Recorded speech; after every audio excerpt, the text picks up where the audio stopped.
I had great plans to introduce everybody, Pim, but 14 hours in, that's not happening. So could you just introduce yourself to everybody that's listening? Right. So yeah, I'm Pim Jansson. I'm a ketovore, I would say, rather than a strict carnivore. I have been keto for over 17 years, and obviously struggling with that because falling on and off, like many people do.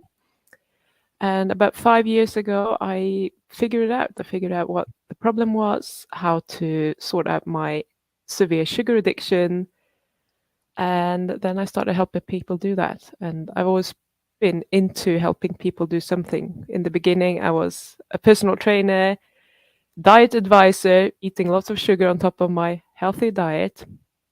And yeah, that's kind of my calling, I guess. I want to help people. I want to connect with people. I want to help them have better lives. Now, one of the things that's really good about you, Pim, is you're so underplayed. When I interviewed you on my YouTube, I was absolutely blown away because we were talking about addiction, cravings, and those sort of things. And you just speak so much sense. I think you've undersold yourself there, by the way, because you do ever such a lot, and people love you when they hear your advice. So let's give a really broad question to you. Let's pretend I'm on Facebook and I've joined a group, and I say to you, I'm really struggling with cravings. I just haven't got the willpower. Can you help me? What would you say to that person? Well, the first thing with willpower, I'm actually having a challenge starting today. If it's a free challenge, so if anyone wants to join, you need to do it ASAP because I'm closing registrations. But anyhow, the first thing that we start doing is actually looking at the big reason for why you want to do it. Because if you have no good reason for why you want to get rid of those cravings and want to overcome whatever your problem is, you're never going to do it. So that's kind of where you need to start. But I think what you were fishing for was probably how to do it, which is like we're using our emotions, and cravings are emotions. And if you learn how to allow yourself to just feel without taking action on that feeling, then you're going to be able to rewire your brain into something different. So right now, what people do is that we have taught ourselves that when I have a craving, I'm just going to eat that. And it just happens automatically because it's a wiring in your brain, and we just keep playing on repeat until you interrupt it. And I guess the vehicle for interrupting that is by allowing yourself to just feel and not take action on it. And then you can learn a new behavior that then becomes automatic. Does that make sense? Yeah, it does make sense. And what I love about the way you talk is it empowers people, because I think many people say, "Oh, come on, just pull yourself together. Just don't eat that bread or whatever it is," Yeah. and that's not helpful. That's really not helpful. And I think just pulling back and saying, "Well, can we understand actually what's driving you?" Which is what I got from our interview, is how you sort of work. And obviously, you don't want to give away all your secrets because you want people to join your group. Which I understand. I am giving away all my secrets. There is no big secret than that. The problem is the mindset, and that's where the coaching comes in. And I cannot teach someone. I can tell you what mindset is, what your mindset should be, but it's something that you need to work on. And most of the time, you need a coach to do that. So I have no problem about giving away my secrets. I can tell anyone how to do it, and I do it all the time. But people still don't do it because the mindset isn't right. Why do you think that people don't join? Because your group is free, isn't it? I mean, do you think that they don't want to know the truth? That's a very interesting question. So I think some people, I think a big part is that, okay, well, Pim tells me she gives away all her secrets. Now I know how to do it. I can do it. And then we can't. So I have people coming back to my challenges over and over again. And, I have people joining now that were there in November last year. And we're just like, yeah, it was brilliant. And I got so much help from it. And now I'm pretty much back where I was before. I might be a slight bit better, but I haven't quit yet. And that's just a mindset issue. Yes. So what do you do? How do you get someone to actually positively engage them? What's the best way to get somebody to take your advice and actually get somewhere with it? I mean, first of all, if you don't want to do it, if you're not prepared to invest the time into doing it, then there isn't a lot that I can do. Like you have to feel like this is something that I want to deal with now, then I can help you. So I need you to have a little bit of like motivation to want to get started, something that is driving you, and then I will just help people really digging into the big reason for why they want to do it, and then we connect with that emotionally.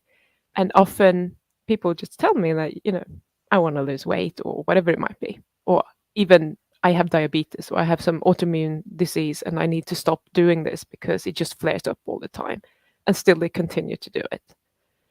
And then we dig deeper to see like what's the emotional component there, because just saying it doesn't necessarily connect emotionally.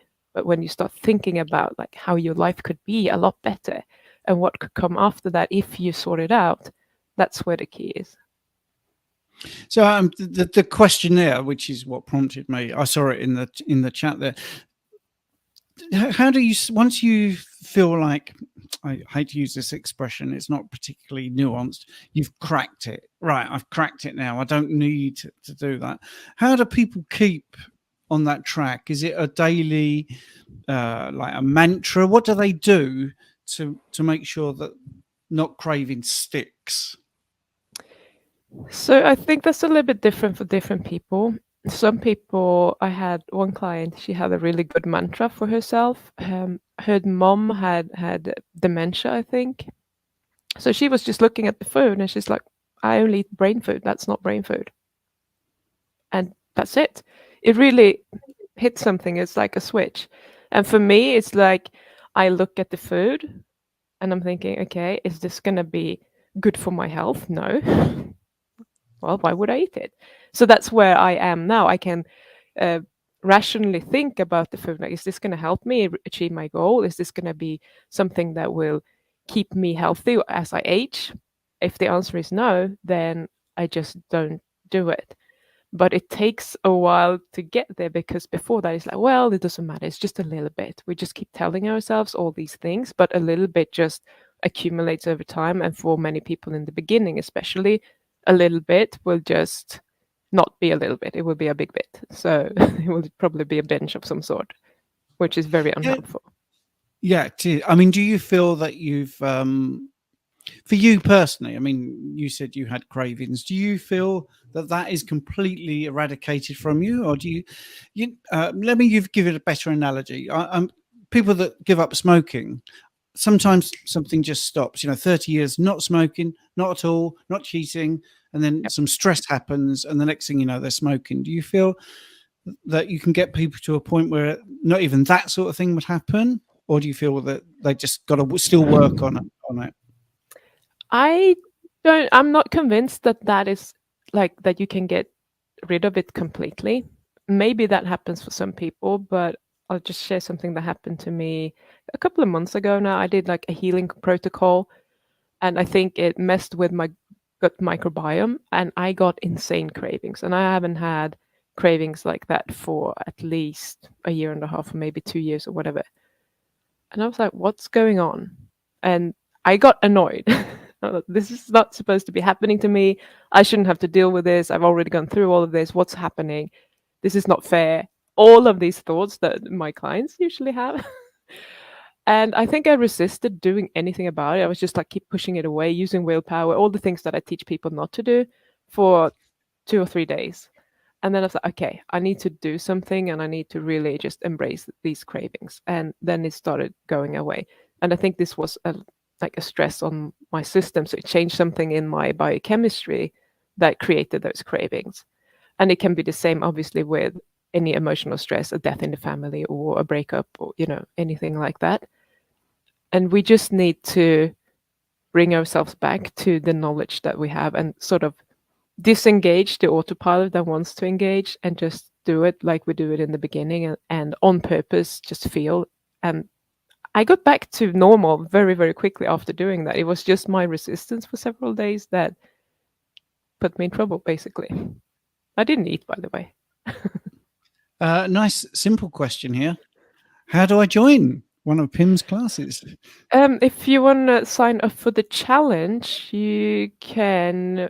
Can I change my name? I can put it on there. So, or this is. I should have come prepared, shouldn't I? Well, yes. I mean, it's terrible. Drop it in the comments, Pim. If you look to the right-hand side, you can click into the comments and post it there. Do you have comments there?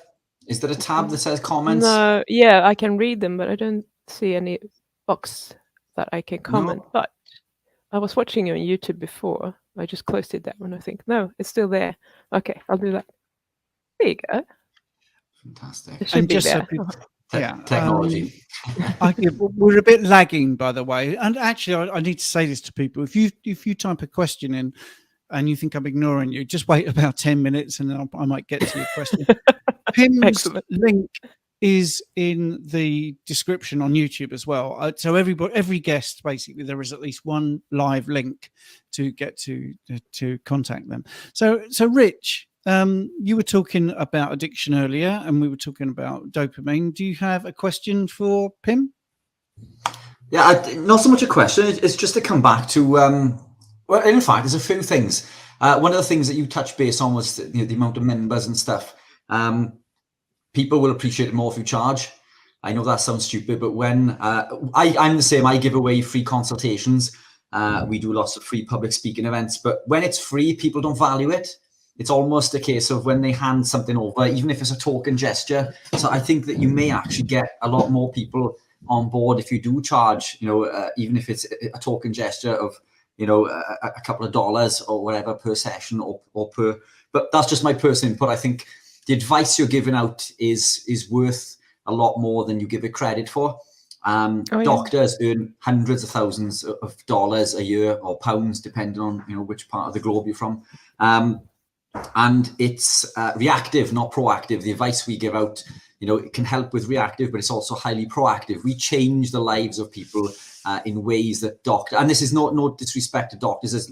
There are a lot of doctors who have been on today and who are on board, but generally doctors in the the normal sense of doctor as in your GP is not enlightened in the way we are. So value your time, value the information you give out, because it is changing lives. And I give you kudos to that. So fair play to that. Coming back to mindset, it's an incredible tool, isn't it? Being strong-willed and but again, coming back to these catecholinergic neurotransmitters and how dopamine is affected by the foods that we eat or the neurotransmitter synthesis. I mean, when we're consuming junk food, we're blocking the cofactors and the production of things like tryptophan to create serotonin, melatonin, dopamine, and this leaves us craving these dopamine hits. We're hardwired to chase dopamine, so we chase the easiest, the easiest source, and it's usually something sweet, isn't it, that gives us that reward pathway. So there's a lot more to it in regards to that, and I think people who are suffering with addiction, it is an addiction, isn't it? And it's we say to people, just snap out of it, but it's not really as easy as that. We need to want to do it. And I think it hasn't been plain sailing for me. I know I am a food addict. I love my food. I still love my food. I've just changed the food that I love. But coming back to something that you just said there now, I had issues recently where I began craving intensely, and I was upset with myself in regards to that as well. So we're all susceptible. It isn't a case of once we're through it, but there are a few tricks. We can stimulate melanocyte stimulating hormone through UVA rays through the eyes. So getting up early in the morning, sunlight through the eyes will stimulate MSH. We can stimulate something else called CCK, cholecystokinin, through omega-3s. So we can eat omega-3s. These will help curb sugar cravings. And we can even supplement with things like glutamine, which will help combat sugar cravings. Now, none of them are magic fixes. Now, that coupled with your approach, I think, would put people in good stead.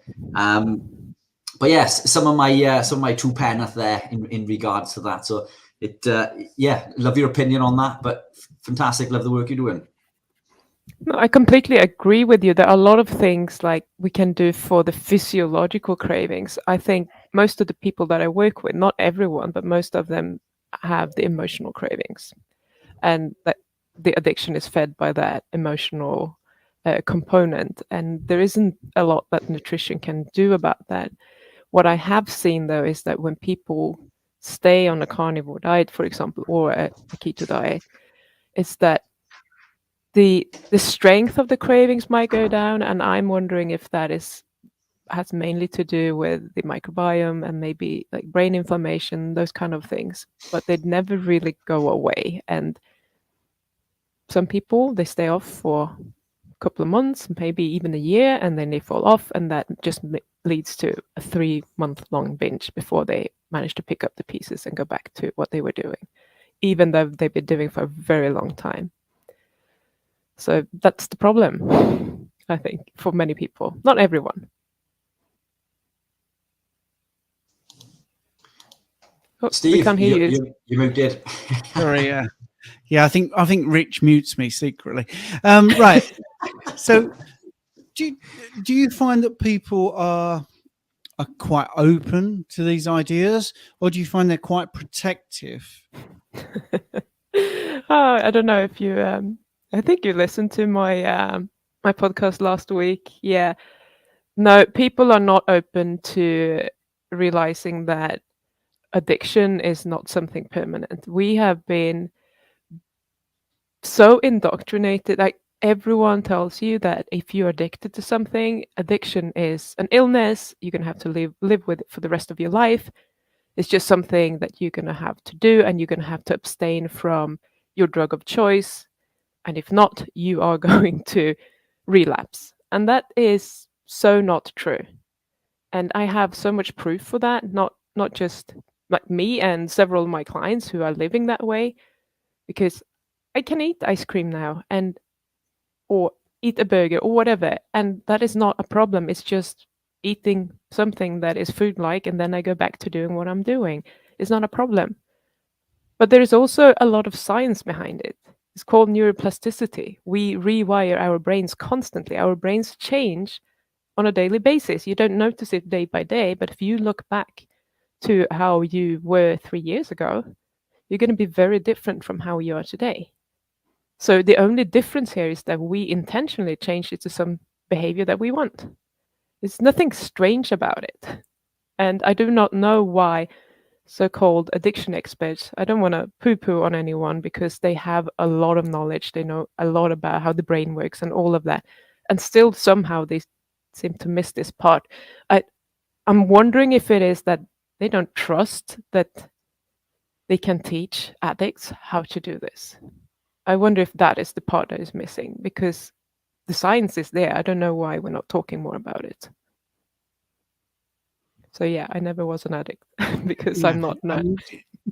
Do you ever find people when you get to the nub of what's causing the problem, just don't want to go any further because, let's say, it's some sort of emotional trauma, and that it's just too much for them? Do you find that? It's happened a few times. I mean, they never say that they don't want to do it, but it's like you notice when someone throws in the towel and no, it's too hard. I can't deal with it, whatever. And there's just like these excuses. And the fascinating thing is that I used to coach someone on my YouTube channel live every week, and we were at it, and then he was making progress, and then some regress, and then progress, and that's just normal. But I could tell that something is happening behind the scenes, but he didn't feel it. And then he was gone for a while, and now he's back, and he's like, yeah, I've started implementing all that you're saying without me actually coaching him. So I was just teaching him this, and now he's using all of that, and he's doing great. So I think everyone needs to go on their own journey, and the key is to never give up. Like, this shit works. Excuse my French, but I hope I'm okay to say shit. This works, but only if you do it. And it doesn't really matter if you take a break. It's just going to take a lot longer. But if you never give up, if you just keep doing it and you trust that it's working, eventually you're going to get there. And it's just like, how long do you want it to take? I could not go from being a sugar addict to being abstinent straight away. I was abstinent all of 2022. And that was my choice. I wanted to try it. I don't want to see what happens when I eat ice cream after a year. It was an experiment on mine. But before that, I was open to having it. I was planning it every now and then. And that was a way for me to be kind towards myself and to allow myself to go to the place where I wanted to quit, because my brain was not on board with wanting to go abstinent. It's like, no, I don't think I can ever do that. So if that's where you're at, I recommend that you just like, hey, I'm going to learn how to be in control. That's what I did. And it was awesome. And it's actually better to be abstinent because there's less work involved. But I couldn't go there straight away. And do you find that are people ever cross with you for discovering something that's been upsetting them? I think people are who are now recovered sugar addicts or whatever, carb addicts, I think they feel attacked when I say that, hey, you can actually have something and then just go back to eating normally. This is what food freedom is for me. It's the freedom to choose what I want to do for whatever reason I have. That doesn't mean that I let this addictive voice, like the primitive part of the brain, just chatter in my ear and tell me to go and eat ice cream and pizza and all of the things all the time. That's not what I'm talking about. I'm talking about on my birthday, we decided now we're going to go out for a meal.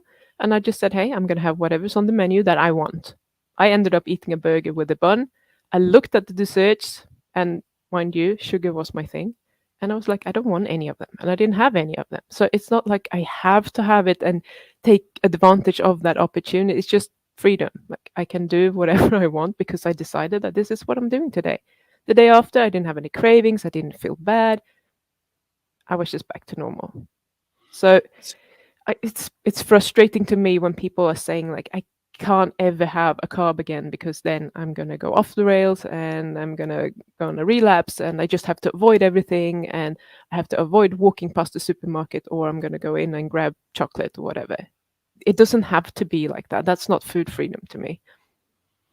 No, I talk about my food freedom. Really only happened last year, 3 years into carnivore. One of the things I think is quite interesting, and maybe you could help me understand this, is very often the person feels guilty. So they'll really go for it, and then I'll get a message saying, I went off the rails last night and I feel like crap. I really wish I hadn't done it. And to me, I mean, obviously, I'm asking this question so you can show your expertise. They are guilty, so therefore they know it's wrong, but they still did it. So how do you get into that loop and stop that, or make them realize they need to do something different?